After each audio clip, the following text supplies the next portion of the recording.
안녕하세요, 디프로그입니다. 이번에 저희는 상해에 다녀왔습니다. 저 포함해서 디프로그 직원들, 한림 퍼니처 대표님, 그리드 디자인 대표님, 한 실장님까지 총 7명이 함께 다녀왔습니다. 이번 출장의 목표는 단순합니다. 더 좋은 가구를 만들 수 있는 더 좋은 하드웨어를 찾는 것.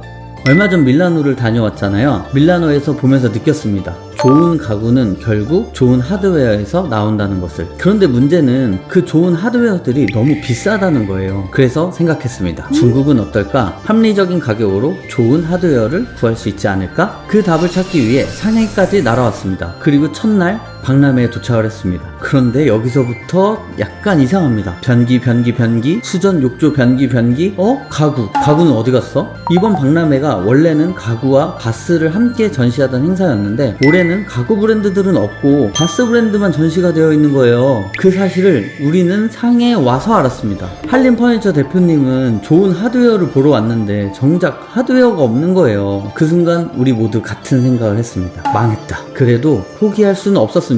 출장을 가서 첫날 망했다고 해서 집에 갈 순 없잖아요. 그래서 수소문하기 시작했어요. 박람회 직원들 붙잡고 물어보고, 택시 기사님 붙잡고 물어보고, 중국 친구들한테 연락하고, 그렇게 해서 찾아낸 곳이 있습니다.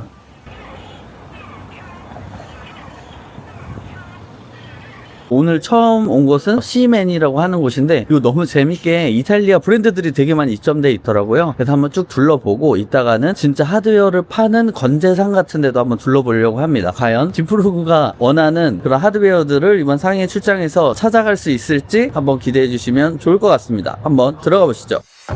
여기는 진짜 중국의 작은 밀라노 같습니다. 밀라노 가보신 분들은 아시겠지만 줄 서서 들어가야 하는 브랜드들이 있거든요.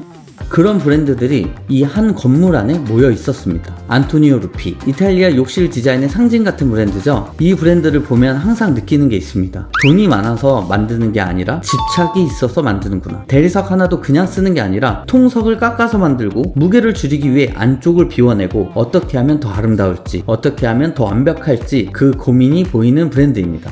이런 브랜드들을 둘러보다가 한 곳에서 발음이 멈췄습니다. 레고.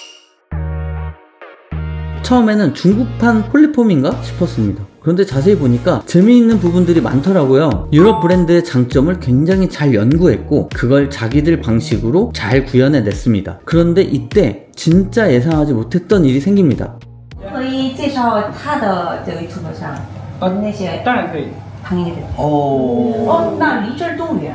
我们开车过去的话，大概20分钟。20分钟。 여기 멀지 않아요. 찍을 수 있게 해준다니까. 너무 좋겠다. 지금 저희가 돌아본 이 브랜드 이름이 레고라고 해요. 제가 정말 좋아하는 뭐 폴리폼이라든지 미마데시오, 뭐 아크리니아 이런 데들의 좋은 디테일들을 다 가져와가지고 만든 브랜드입니다. 카피라고 볼 수도 있기는 하지만 그 좋은 것들을 가져와서 생산해내고 이렇게 구현할 수 있는 게 이들만의 강점이라고 생각하는데 그런 기술의 집약체가 모여서 어떤 한 덩어리가 된 대표적인 브랜드라고 볼 수 있을 것 같아요. 그런데 마침 여기 계신 분이 지금 인테리어 진행하고 있는 현장을 보여주신다고 합니다. 와, 밀라노를 가든 어디를 가든 여기 쇼룸은 볼 수 있지만 이런 것들이 실제로 적용되어 있는 진짜 사람이 살고 있는 공간을 가서 보는 건 어렵잖아요. 근데 여기 상해에서 진짜 여기 있는 가구들 로 셋업되어 있는 현장을 가볼 수 있는 너무 좋은 기회가 생겼습니다. 그래서 이번 출장이 첫날은 저희가 당황스럽고 이번 출장 망했나 싶었지만 지금 되게 새로운 빛이 보이고 있어요. 그래서 오늘은 여러 가지 둘러보고 내일은 이 가구들이 셋업되어 있는 현장에 가서 보면 재밌을 것 같습니다. 레고를 둘러보고 난 뒤에는 다른 브랜드들도 하나씩 살펴보았습니다. 솔직히 놀랬던 건 밀라노에서 입장하려고 줄 서야 했던 브랜드들과 제품들을 이곳에는 비교적 여유롭게 볼 수 있었다는 점이었어요. 단순히 유럽 브랜드를 따라하는 수준이 아니라 수납 방식이나 하드웨어를 활용한 연출까지 생각보다 훨씬 공격적으로 발전해 있더라고요. 지금 한 바퀴 다 둘러봤는데 너무 즐거운 시간이었던 것 같아요. 밀라노 가는 게 좀 부담이 되시는 분들은 상해 이쪽에 방문하셔도 너무 좋을 것 같아요. 우리가 찾아다니면서 보는 그 하이엔드 디테일들을 창가 하나에 모아놓은 느낌입니다. 꼭 시간이 되셨을 때 와서 보시면 좋을 것 같습니다. 저희는 지금 이쪽에 빠져나와서 다음 코스로 이동을 하려고 합니다. 이제 그 중간에 밥을 먹을 계획이고요. 다음 이동하는 곳이 이제 레드스타 하드웨어 시티라는 곳인데 여기보다 훨씬 더 크다고 해요. 근데 그쪽은 아마 하드웨어나 뭐 이런 것들을 파는 그런 회사들이 모여 있는 것 같습니다. 이번에 목표가 합리적인 가격의 하드웨어를 공급받기 위해서 온 거라 저의 목표를 이룰 수 있는 곳이 되지 않을까 싶어요. 그래서 다음 공간으로 또 이동해 보도록 하겠습니다. 이곳은 완전 중국 로컬 식당입니다. 일반 분들이 그냥 가볍게 식사하는 곳이라고 해요. 우리나라로 따지면 백반집 같은 곳인 것 같습니다. 완전 로컬의 맛은 어떨지 또 들어가서 먹어보도록 하겠습니다. 제가 상해에 오기 전에 어떤 맛있는 음식들이 있나 유튜브를 많이 봤었거든요. 돼지 간이 들어간 국수가 맛있다고 했는데 이 집에 있네요. 그래서 돼지 간 국수 하나랑 또 상해 명물 중에 하나가 파기름 국수라고 해요. 이쪽에도 파기름 국수가 있어서 이렇게 두 가지를 한번 먹어보도록 하겠습니다. 자, 파기름 국수가 나왔습니다. 진짜 파기름에 국수만 있어요. 파기름 냄새 엄청 많이 나고 간장이 들어있는 그런 느낌. 파기름에 간장 넣은 맛. 그렇게 엄청 맛있고 그런 거는 아니에요. 돼지 간국수. 이게 돼지 간이요. 이게 돼지 간. 대표님 시키신 거는 아, 되게 돼지 간이 퍽퍽하지 않고 부드러워. 특별하긴 한데 뭐 이렇게 호불호 없이 다 맛있게 먹을 만한 맛은 아닌 것 같아요. 우리 회사 괴식 전문가. 황소개구리 국수. 시키신 메뉴 이름이 뭐죠? 생선면. 맛이 어떤 맛이 나나요? 원래 생선과 시큼은 좀 잘 어울리기는 하니까. 색깔이 처음 보는 그 생선 종류인 것 같은데. 자꾸 왜 벤타륜이야? 근데 진짜 저는 못 먹겠어요. 이건 진짜 쉽지 않아. 역시 중국의 음식의 스펙트럼은 굉장히 넓은 것 같아요. 한국인이 좋아할 수 있는 맛부터 제가 못 먹는 맛까지. 그냥 민물 생선. 약간 민물 느낌. 민물 표정 봐. 생선. 진짜. 왜 이렇게 그렇지? 내가 이상한 거야? 밥을 먹고 난 뒤에는 레드스타 몰로 향했습니다. 굉장히 유명한 곳이라고 해서 기대를 많이 했었는데요. 하지만 한 바퀴 둘러보니 시멘이 하이엔드 브랜드 중심의 쇼룸이었다면 이것은 좀 더 대중적인 브랜드들이 많다는 느낌이었어요. 그래서 저희는 과감하게 발길을 돌렸습니다.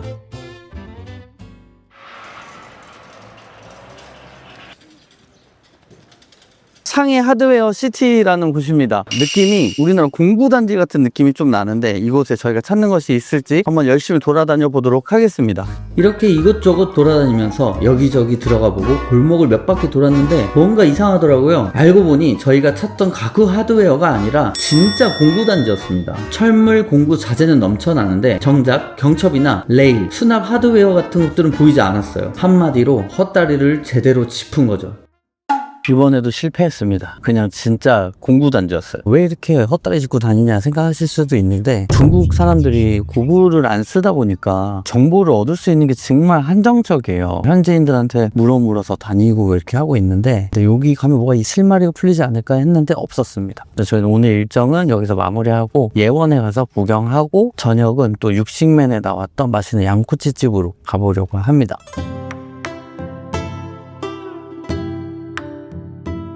마지막으로 향한 곳은 상해의 대표 관광지인 예원이었습니다. 예원은 무려 400년이 넘는 역사를 가진 명나라 시대의 전통 정원인데요. 재밌는 사실은 이 정원이 황제를 위해서 만든 것이 아니라 한 관리가 부모님을 위해 지은 효심의 선물이었다고 합니다. 그래서 이름 역시 즐겁고 평안한 정원이라는 의미를 담고 있다고 하더라고요. 그런데 막상 와보니 저희는 정원보다 사람 구경을 더 많이 한 것 같습니다. 평일인데도 사람이 정말 많았고 전통 건축물과 화려한 상점들이 어우러져 마치 영화 세트장 같은 분위기를 만들어내고 있었거든요. 특히 주변에 늘어선 건물들은 중국 전통 양식을 그대로 재현해 놓아서 상해의 초고층 빌딩과는 또 다른 매력을 느낄 수 있었습니다.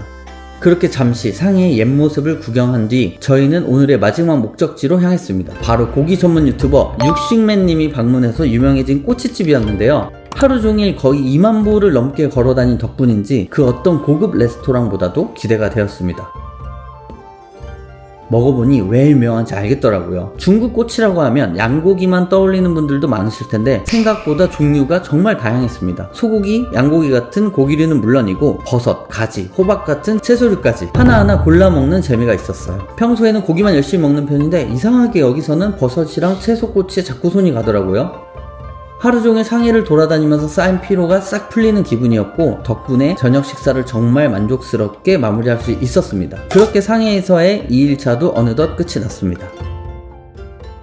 하지만 사실 이번 여행의 진짜 목적은 아직 시작도 못한 상태였는데요. 저희가 중국까지 날아온 이유 바로 새로운 하드웨어를 찾기 위해서였잖아요. 그리고 다음날 아침 수많은 시행착오 끝에 드디어 저희가 원하던 곳을 찾게 됩니다. 과연 어떤 곳이었을까요? 이제 이번 상해 출장의 진짜 이야기가 시작됩니다. 이 지역에서의 총판이어서 생산하는 물품이 있고 수입하는 게 있고 그럼 이제 우리가 이렇게 쓰는 건 거지. 그 여기 국내에서. 근데 이분은 이제 해외 수출팀 담당자고. 이곳은 가구 하드웨어와 다양한 자재들이 한자리에 모여있는 중국의 한 유통회사였는데요. 솔직히 들어오자마자 눈빛부터 달라졌습니다. 특히 도어 경첩이나 하드웨어들의 디테일이 상당히 좋았고 가격 경쟁력도 생각보다 훨씬 뛰어났습니다. 현장에서 해외 수출을 담당하고 있는 관계자분과 직접 이야기를 나눠봤는데 한국에서도 충분히 발주와 유통이 가능하다고 하시더라고요. 사실 저희가 앞서 둘러보면서 신기하게 봤던 접이식 가구들도 대부분 이런 하드웨어 기술을 기반으로 구현된다고 합니다. 에어인지 역시 완성도가 높은 제품들이 많았고 국내에서는 쉽게 보기 어려운 하드웨어들도 상당히 다양하게 전시되어 있었습니다. 무엇보다 놀라웠던 건 이 회사가 단순 유통회사가 아니라 약 40년 동안 직접 공장을 운영하며 제품을 생산해온 제조사라는 점이었는데요. 그래서 제품 하나하나에서 오랜 경험과 기술력이 느껴졌고 저희가 중국까지 온 이유를 드디어 찾은 것 같은 기분이 들었습니다. 이런 다양한 경첩들과 하드웨어들을 보고 있자니 저도 빨리 한국에 가서 이것저것 시도해보고 싶은 마음이 생기더라고요. 인테리어라는 게 결국 작은 디테일 하나가 공간 전체를 바꾸기도 하니까요. 이번 상해 출장의 목적을 이룬 것 같습니다. 우리가 필요했던 하드웨어를 정말 저렴하게 파는 곳을 우여곡절 끝에 우연히 알아내서 왔어요. 여기도 좀 실패하지 않을까 걱정을 했는데 제가 찾던 모든 게 다 있는 거예요. 이번 상해 출장의 목표를 이뤘다고 볼 수 있을 것 같습니다. 상해 또 이제 하드웨어 박람회가 9월에 열린다는 사실도 알아냈어요. 그전에는 바스랑 이거를 같이 했었는데 따로따로 나눠서 진행을 하나 봅니다. 봐서 9월 달에도 또 와야 되지 않을까라는 생각이 들긴 하는데 일단 오늘 알아낸 정보들을 가지고 또 한국에서 무엇을 할 수 있는지 고민해보면 좋을 것 같아요. 그렇게 다양한 하드웨어들을 둘러본 뒤 저희는 점심으로 허거를 먹었습니다. 중국에 왔으면 허거 한 번쯤은 먹어줘야 하잖아요. 오전 내내 하드웨어 이야기만 하다 보니 어느새 배도 많이 고파져 있었습니다. 그렇게 간단히 식사를 마친 뒤 저희는 바로 전날 시멘에서 만났던 레고 쇼룸 직원분이 직접 보여주기로 했던 인테리어 현장으로 이동을 했습니다. 사실 전시장이나 쇼룸은 가장 좋은 모습만 보여주는 공간이잖아요. 하지만 진짜 중요한 건 실제 고객들이 사용하는 공간에서 어떻게 적용되고 있는가죠. 과연 중국의 하이엔드 주거 공간은 어떤 모습일지 진짜 모습을 보기 위해 현장으로 향했습니다. 여러분 어제 초대받았던 그곳에 도착을 했습니다. 이곳은 상해에서 봤던 동네 중에서 가장 깨끗하고 되게 럭셔리해 보이는 동네예요. 마치 한남더일이 생각나는 그런 동네인데 너무 감사해서 저희가 선물도 준비했거든요. 선물도 전달해 드리고 안에 들어가서 또 같이 보도록 하시죠. 현장에 들어서는 순간 왜 그 직원분이 굳이 이곳을 보여주고 싶어 했는지 바로 알 수 있었습니다. 공간을 감싸고 있는 무늬목 벽들은 생각보다 훨씬 깊이 있는 분위기를 만들어주고 있었고 시선을 돌리자 창밖으로는 아름다운 리버뷰가 펼쳐지고 있었는데요. 첫인상만으로도 이 공간이 평범하지 않다는 걸 느낄 수 있었죠. 볼 수 있게 초대해 주셔서 감사합니다. 제가 선물 하나 준비했어요. 됐습니까? 몇 가지 좀 궁금한 게 있는데 일단 여기가 한 지금 몇 평 정도 되는지 这房子大概在500平。 500제곱미터. 아 그러면 170평 정도 되는 거죠? 네, 像这套房子就房费这这样房子的价格大概1.2个亿人民币， 200억 조금 넘는. 와 240억짜리 집인 거네. 와. 因为整个小区就4套。 여기가 지금 공간이 다 이렇게 맞대고 있는 우리로 따지면 배인 것 같아요. 코베이 이런 형식인 것 같아요. 네. 那我你们装修的这些就费用大概我们能追到吗？现在300万左右。 지금 여기서 얘기하는 거는 장유만. 아, 네. 그 가구만 사업. 네, 사업. 이것은 도우미 아주머니들이 사용하는 보조주방 공간이라고 하는데요. 그런데도 디테일이 상당했습니다. 수납장은 모두 금속으로 제작되어 있었고 피스나 나사가 보이지 않도록 깔끔하게 마감되어 있었는데요. 내부도 24T 두께로 마감하고 인서트 경첩까지 적용되어 있어서 작은 부분 하나까지도 신경 쓴 흔적을 엿볼 수 있었습니다. 여기가 이제 실제 주방이라고 보면 중국은 원래는 가려져 있는 주방이 많은 걸로 저도 이해했는데 여기도 이런 게 유행인가 봐. 지금 이 안에는 원래는 냉장고가 들어가야 되는데 아직 설치가 안 돼. 接下来以后按一下就会弹。 아, 시원해요. 누르면 그러면 이제 냉장고가 힘이 있어서 앞으로 빠지네. 这就是我们展厅的 아, 이게 무선 충전기. 여기 안에서 전원이 돼 있고 얘는 지금 자체가 무선 충전기래요. 뺄 수 있대요. 네, 빼고 끼고 하는. 推拉。 네. 주방 옆에 위치한 홈바도 눈길을 끌었습니다. 홈바장은 천연석으로 마감되어 있었는데요. 여기에 하부 수납장까지 계획되어 있었고 추후 간접 조명도 추가될 예정이라고 합니다. 화려하게 꾸미기보다는 소재 자체의 고급스러움을 살리려는 의도가 느껴지는 공간이었습니다. 지금 이제 이렇게 가로결, 세로결로 이렇게 디자인을 잡은 거죠. 이런 형태들이 지금 중국에서 굉장히 좋아하는 스타일이라고 해요. 보통 엣지 마감하는 이런 또 사이드 마감을 45도 쳐가지고 네. 마감을 했구나. 이 벽체도 직접 시공하신 건지. 이거 여기서 한 거라고 아까 설명해 주셨어요.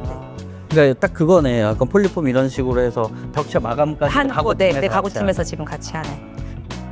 입구에 들어서자마자 정면에 보이는 벽체도 인상적이었습니다. 일반적으로 사용하는 MDF 계열이 아니라 유럽 하이엔드 가구에 많이 사용되는 집성목 기반의 소재를 적용했다고 하는데요. 아직 마감이 완전히 끝난 상태는 아니었지만 이 벽체 역시 히든도어가 적용될 예정이라고 합니다.